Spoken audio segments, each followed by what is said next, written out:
pessoal, meu nome é Lara e hoje iremos resolver um exercício da disciplina de Química Geral do conteúdo de Eletroquímica. Esse primeiro exercício é o exemplo 4 do capítulo 20 do livro Brown e diz que a seguinte reação de oxirredução é espontânea.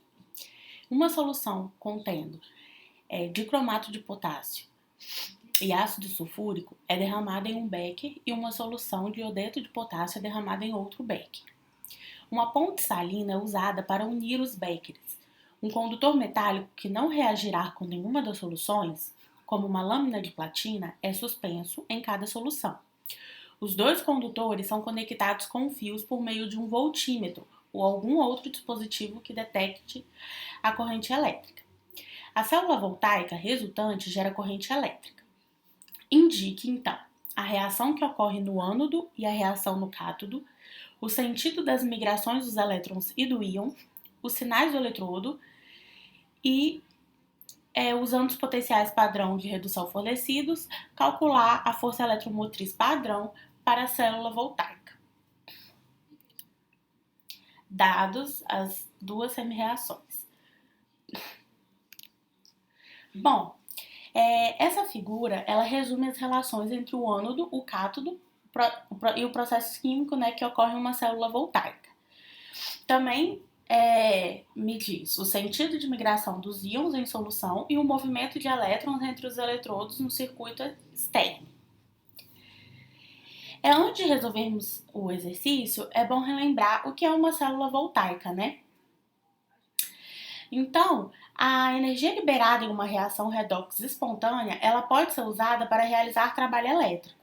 E essa tarefa é realizada por uma célula voltaica, ou célula galvânica, que é um dispositivo no qual a transferência de elétrons ocorre por um caminho externo, em vez de ir diretamente entre os reagentes presentes no mesmo recipiente da reação. Cada compartimento de uma célula voltaica é chamado semicélula. E uma delas é o local de semi-reação de oxidação e a outra é o local da semi-reação de redução. De forma geral, os dois metais sólidos conectados por um circuito externo são chamados de eletrodos. Por definição, o eletrodo em que ocorre a oxidação é chamado de ânodo e o eletrodo em que ocorre a redução é chamado de cátodo. As semi-reações de oxidação e redução ocorrem nas semicélulas da célula voltaica. Os elétrons tornam-se disponíveis à medida que o zinco metálico é oxidado no ânodo. Eles fluem pelo circuito externo até o cátodo, onde são consumidos, à medida que o íon cobre 2+, é reduzido. Como o zinco é oxidado na célula, o eletrodo de zinco perde massa e a concentração dos íons zinco 2+, aumenta conforme o funcionamento da célula. De modo análogo, o eletrodo de cobre ganha massa, tornando a solução do íon cobre 2+, menos concentrada à medida que o íon é reduzido a cobre. Para uma célula voltaica funcionar, as soluções nas duas semicélulas devem permanecer eletricamente neutras. Para isso, deve haver algum meio de os íons zinco 2+, migrarem para fora das suas semicélulas. Nessa figura, a ponte salina, que é essa aqui, ela serve para isso, para esse propósito. Ela contém uma solução de nitrato de sódio, cujos íons não reagem com outros íons da célula voltaica ou com os eletrodos.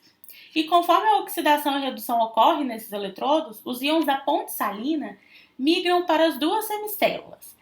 Os cátions migram para a semicélula do cátodo e os ânions migram para a semicélula do ânodo, com o objetivo de neutralizar a carga nas soluções. Uma membrana semipermeável ou um disco de vidro poroso cumprem com o mesmo objetivo, mas sem a inserção de novos íons. Então, a gente vê aqui a gente vê isso, no caso, nessa figura aqui. A ponte salina, que permite a migração desses íons. Para identificar essas reações que ocorrem no ânodo e no cátodo, primeiramente é necessário dividir a equação química global que foi fornecida em duas semi-reações, de tal forma que a gente consiga identificar os processos de oxidação e redução. Então, em uma semi-reação, o Cr2O7 2- é convertido em Cr3+, resultando nessa primeira semi-reação aqui. E na outra semi-reação, o iodo, né, o íon iodo é convertido em I2, né, que é o gás iodo. Com isso, a gente consegue resolver o exercício. A gente sabe que, em sistemas de oxirredução, a oxidação ocorre quando a espécie química perde elétrons para outra, ficando com carga mais positiva, isso é, seu NOx aumenta. E a redução ocorre quando há o ganho de elétrons em uma espécie química, ficando com carga mais negativa, isto é, o NOx diminui.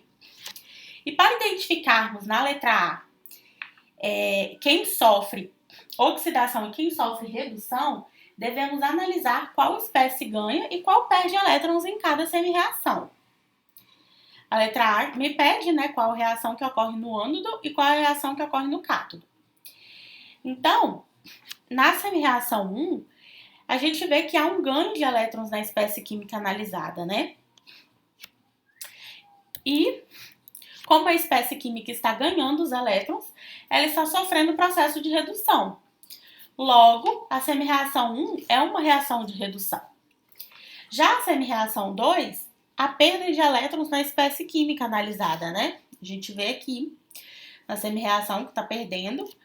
E como a espécie química está perdendo os elétrons, ela está sofrendo um processo de oxidação. Logo, a semi-reação é uma reação de oxidação. Por fim, para identificarmos a reação que ocorre no ânodo e a reação que ocorre no cátodo, basta a gente analisar a figura 1.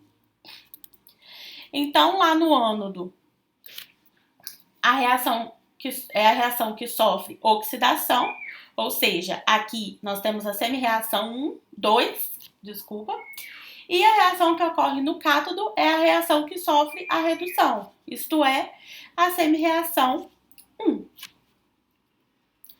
Com isso, conseguimos resolver a letra A do exercício. Agora, na letra B, ele me pede o sentido das migrações dos elétrons e do íon.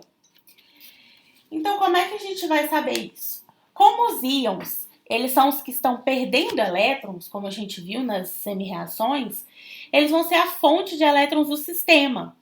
Logo, os íons de cromato, né, vão receber esses elétrons. Consequentemente, esses elétrons vão fluir pelo circuito externo a partir do eletrodo imerso na solução de iodeto de potássio, que é o ânodo, para o elétrodo imerso na solução de dicromato de potássio e ácido sulfúrico.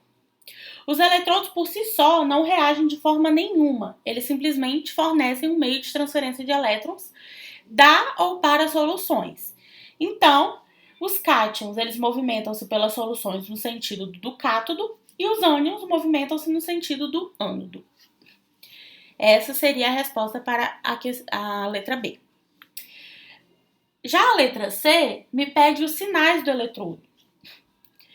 Então, também, observando a figura 1, nós vemos que os elétrons eles fluem do ânodo pelo circuito externo para o cátodo, né? Então, por causa desse fluxo direcional, o ânodo em uma célula voltaica é marcado sendo polo negativo e o cátodo o sinal positivo. Para as células eletrolíticas, o sistema de sinais muda.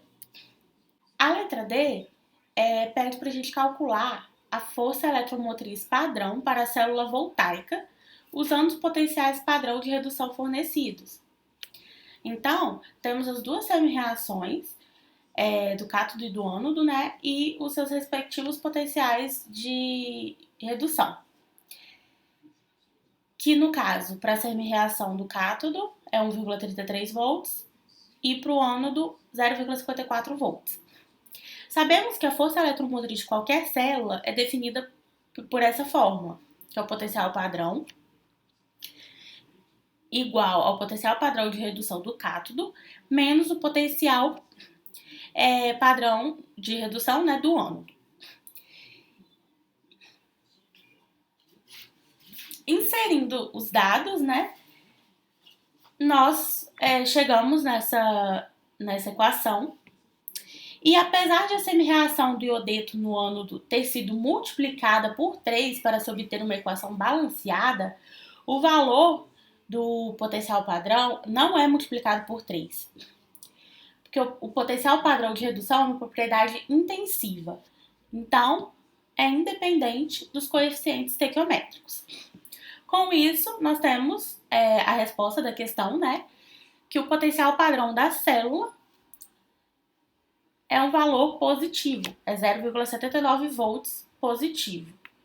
Ou seja, uma célula voltaica deve ter força eletromotriz positiva para que ela funcione.